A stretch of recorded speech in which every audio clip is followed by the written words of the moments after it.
Monday റൂട്ടിൻ്റെ മറ്റൊരു വീഡിയോയിലേക്ക് ഏവർക്കും സ്വാഗതം.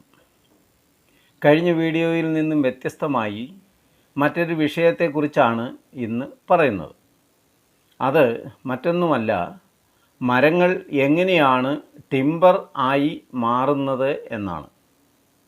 അതായത് ചെറിയ ചെറിയ വിത്തുകൾ മുളച്ച് കിളിർക്കുമ്പോൾ അതിനെ പ്ലാന്റ്സ് എന്നും വളർച്ചയുടെ പല പല ഘട്ടങ്ങളിലൂടെ വളർന്ന് മരമായി മാറുകയും ചെയ്യും. ഈ മരത്തിനെ സ്റ്റാൻഡിംഗ് ടിമ്പർ എന്നും പറയും. അവയുടെ ഉപയോഗമനുസരിച്ച് വേർതിരിക്കുമ്പോഴാണ് ടിമ്പർ എന്ന പേരിൽ അറിയുന്നത്. സോഫ്റ്റ് വുഡുകളും ഹാർഡ് വുഡുകളും ഉണ്ടല്ലോ.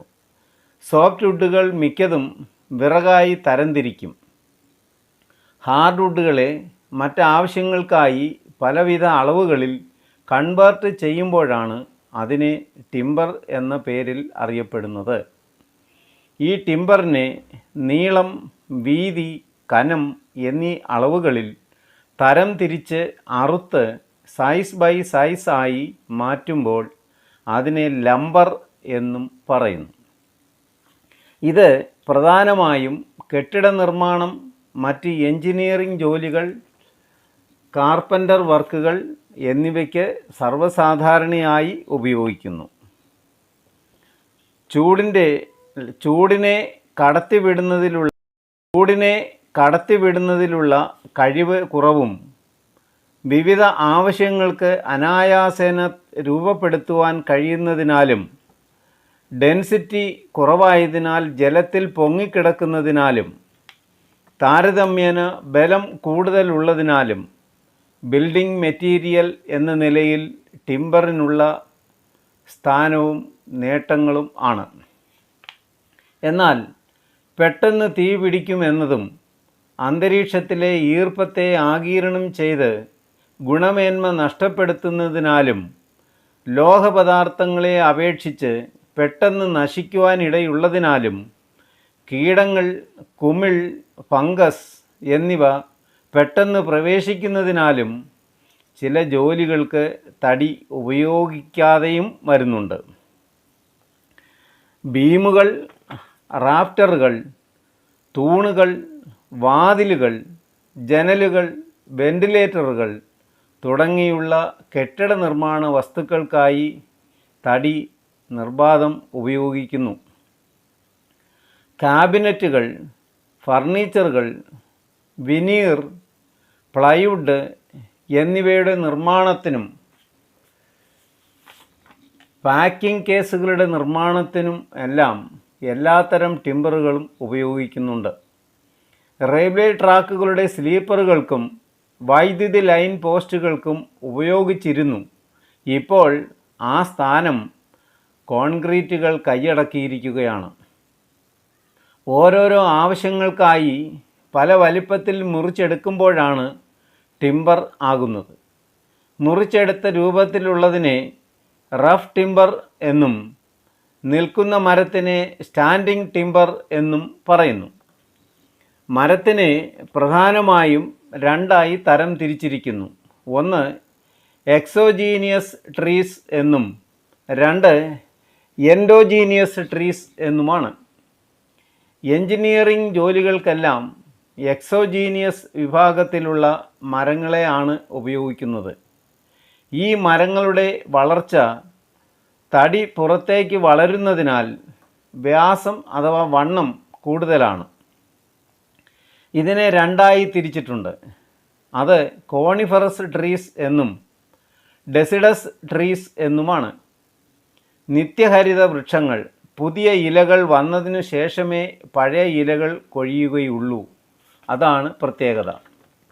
കൂടാതെ ഇലകളും ഫലങ്ങളും കോൺ രൂപത്തിൽ ഉള്ളതുമായതിനാലാണ് ഇതിനെ കോണിഫറസ് എന്ന് വിളിക്കുന്നത്. മൃദുവായ ഇതിനുദാഹരണം പൈൻ, ഡോഡർ എന്നീ തുടങ്ങിയുള്ള വൃക്ഷങ്ങളാണ്. അടുത്തത് വിശാലപത്ര സസ്യങ്ങൾ എന്നാണ് ഡെസിഡസ് വിഭാഗത്തിലുള്ളതിനെ അറിയുന്നത്. വസന്തകാലത്ത് തളിർക്കുകയും വേനൽക്കാലത്ത് ഇല പൊഴിയുകയും ചെയ്യുന്നു. കാഠിന്യമുള്ള തടികളായതിനാൽ എഞ്ചിനീയറിംഗ് ആവശ്യങ്ങൾക്ക് ഏറ്റവും അനുയോജ്യവുമാണ്. തേക്ക്, സാള് തുടങ്ങിയവയെല്ലാം ഡെസിഡസ് വിഭാഗത്തിൽ പെടുന്നവയാണ്. വണ്ണം കുറഞ്ഞ് വളരെ ഉയരത്തിൽ വളരുന്നതും ധാരാളം നാരുകൾ ഉള്ളതുമായ തടികളെയാണ് എൻഡോജീനിയസ് ട്രീസ് എന്ന് വിളിക്കുന്നത്. തെങ്ങ്, പന, മുള, കമുക് എന്നിവയാണ് ഈ എൻഡോജീനിയസ് വിഭാഗത്തിൽ പെടുന്ന വൃക്ഷങ്ങൾ. എക്സോജീനിയസ് പോലെ പുറത്തേക്ക് കാര്യമായി വളരുകയില്ല എന്നുള്ളതാണ് ഇതിൻ്റെ കുഴപ്പം. അതിനാൽ വണ്ണം വളരെ കുറവായിരിക്കും. തടിയുടെ വളർച്ചയും പ്രായവും അതിൻ്റെ മുറിപ്പാടിൽ നോക്കി മനസ്സിലാക്കുവാൻ കഴിയും. സ്ക്രീനിൽ കാണുവാൻ കഴിയുമല്ലോ. ഏതൊരു വൃക്ഷത്തിൻ്റെയും ഉള്ളിൽ മധ്യഭാഗത്ത് കാണാറുള്ള മൃദുലമായ ഭാഗമാണ് പിത്ത് എന്ന പേരിൽ അറിയപ്പെടുന്നത്. ഇത് വളരെ നിർമ്മലമായ കോശങ്ങൾ കൊണ്ട് സ്വയം നിർമ്മിച്ചിട്ടുള്ളതാണ്. വൃക്ഷത്തിൻ്റെ വളർച്ചയുടെ ആരംഭത്തിൽ തന്നെ ഇത് രൂപപ്പെടുന്നുണ്ട്. മരത്തിൻ്റെ വളർച്ചയ്ക്കാവശ്യമായ ഫ്ലൂയിഡ് എത്തിച്ച് നൽകുന്നത് ഈ പിത്തിൻ്റെ ധർമ്മമാണ്. മരം പ്രായമാകുമ്പോൾ ഈ പിത്തും സ്വമേധയാ നശിച്ചു പോകുന്നു. അടുത്തത് ഔട്ടർ ബാർക്കാണ്. അതായത് മരത്തിൻ്റെ പുറം തൊലിയെയാണ് ഔട്ടർ ബാർക്ക് എന്ന് പറയുന്നത്. ഇതിനെ കോർട്ടക്സ് എന്നും പറയാറുണ്ട്. അടുത്തത് മെഡുലറി റേസ്. അതായത് മരത്തിൻ്റെ വണ്ണം കൂടുന്നത് വർഷം തോറും ഓരോ റിങ് രൂപത്തിലാണ്. ഇതിനെ കൂട്ടിച്ചേർത്ത് നിർത്തുന്നത് മെഡുലറി റേസ് എന്ന നാരുകളാണ്. ചിത്രത്തിൽ അടയാളപ്പെടുത്തിയിട്ടുണ്ട്. ആനുവൽ റിങ്സ് അഥവാ വാർഷിക വലയങ്ങൾ. ഇത് സാപ്വുഡിലും ഹാർഡ്വുഡിലും വർഷം തോറും ഉണ്ടാകുന്ന വളർച്ച ഓരോ വലയങ്ങളായി രൂപപ്പെടുന്നു. നിറവ്യത്യാസമുള്ളതിനാലും അടയാളങ്ങൾ പോലെ നമുക്ക് തിരിച്ചറിയുവാനും വൃക്ഷത്തിൻ്റെ പ്രായം എണ്ണിത്തിട്ടപ്പെടുത്തുവാനും ഇതുമൂലം കഴിയും. ഇതാണ് തടിയിലെ ഗ്രെയിൻസായി രൂപപ്പെടുന്നത്. അടുത്തത് സാപ്വുഡാണ്. നടുമധ്യത്തിലായി പിത്ത്, അതിനു പുറമെ ഹാർട്ട്വുഡ്, അതിനു പുറമെ സാപ്വുഡ്, അതിനു പുറമെ കേമ്പിയം ലെയർ, അതിനുശേഷം ഇന്നർ ബാർക്ക്, ഏറ്റവും ഒടുവിലായി പുറം ചട്ടയായി ഔട്ടർ ബാർക്ക് എന്നിങ്ങനെയുള്ള രൂപഘടന ചിത്രത്തിൽ വ്യക്തമാക്കിയിട്ടുണ്ട്. അതായത് ഔട്ടർ ബാർക്കിനും അതായത് പുറം തൊലി, ഇന്നർ ബാർക്ക് അകം തൊലി, അടുത്തത് കേമ്പിയം ലെയർ, പിന്നീട് സാപ്വുഡ് അഥവാ വെള്ളത്തടി, അതിനുള്ളിൽ ഹാർട്ട്വുഡ് അഥവാ കാതൽ, അതിന് നടുവിലായി പിത്ത് അഥവാ ഉൾഭാഗം, നാട്ടുഭാഷയിൽ തടിയുടെ വയറെന്ന് പറയാറുണ്ട്. ഇവയെല്ലാം കൂട്ടിച്ചേർക്കുന്ന മെഡുലറി റേസ് ഓരോരോ വാർഷിക വലയങ്ങളായി വേർതിരിച്ചറിയുവാനും കഴിയും.